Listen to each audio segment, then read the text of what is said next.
Hi fellow paper crafters, I'm Melissa Kerman and I'm going to share my black ice technique with you today. It's my favorite new technique and was developed in collaboration with my mom. Shown here are the supplies I'll be using for today's project, and the most important supplies are the Versamark clear embossing powder heat tool and the black StazOn. You can also use archival black ink as an alternative to StazOn, and of course you'll need some kind of stamps. So for today's project, instead of using a single sheet of foil paper, I'm using 3 panels that I'm going to stamp on at the same time, and then the end product, I'm going to separate them. So I'm starting with some temporary adhesive on each of the panels and just nesting them one against the other. So once my pieces are in place, I just want to make sure they're going to stay and not move during the next step in the process. So I'm taking a piece of cardstock and just making sure they're on the work surface securely. And then I try to avoid getting fingerprints on my foil to some extent, as much as I can. So I'm using that piece of cardstock again to hold them down and just make sure that they don't move. And at the same time just streaking the black along the silver foil and attempting to get a little bit of a black edge, as you can see right there, on the left and right side. So I'm going to come in and do the left side next. So the next step is I'm going to go straight into doing my stamping, and I've used 4 images from the Rooted in Nature stamp set, 2 of these delicate looking leaves and then 2 other images, and I'm just speeding through this portion because it really is just straight up stamping, kind of just getting my composition as I want it. And now I'm coming in with the actual 4th image.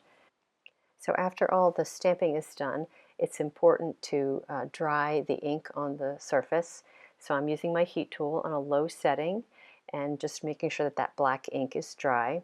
If you don't do that, in the next step those images will get blurry. You'll sort of pull out the ink, and I've actually tested it and it actually does that. So I'm going to use my Versamark ink pad next, and ever so delicately I'm going to, just with the weight of the pad itself, delicately let it fall against the surface of the foil sheet. This piece or part of the process is really pretty crucial for getting the effect of the black ice.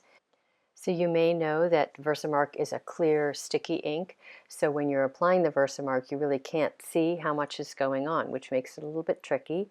But if you do that super extra light touch as I was describing it, it should work. So now of course I'm putting the clear embossing powder on each of the panels. I'm going to do them one at a time, and I'm being careful not to get my fingers too much on the surface, just so that I don't get any fingerprints in there.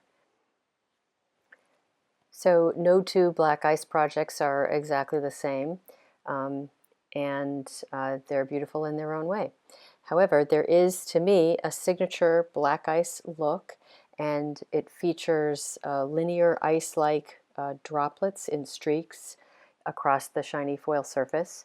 And so that's generally what I'm trying to achieve, and one of the things I love about the technique. So now I'm coming in with my heat tool and heating that clear embossing powder on the surface of each of the 3 panels. And this is where the magic begins, because you can see the streaks that you created with the Versamark as you rubbed it against the surface.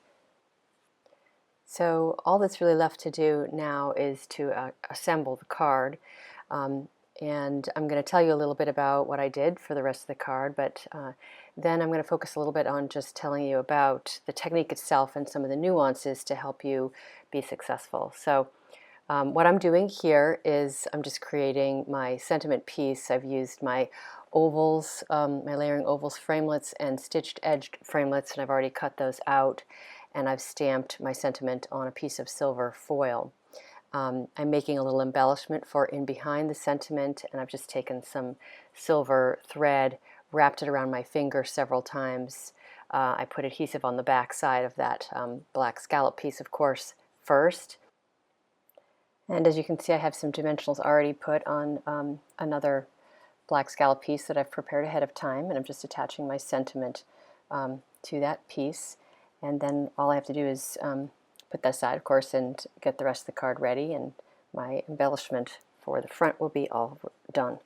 So I'm going to start assembling the card, but while I do that, I just want to talk to you about the technique itself. So in the materials and supplies list, I indicated you can use both StazOn and black archival ink, and they're each a little bit different. StazOn is a bit of a stickier ink and than the archival black, and you can use both. Now, when I did my project here in front of you, I used my StazOn pad that you see there, and it's actually kind of a roughed up StazOn pad because I've used it a lot for my impressions of tarnished foil technique, which where you're rubbing the StazOn against an embossing folder, and it's roughed up the edges. So I didn't get as clean a streak on my focal pieces as I might have liked.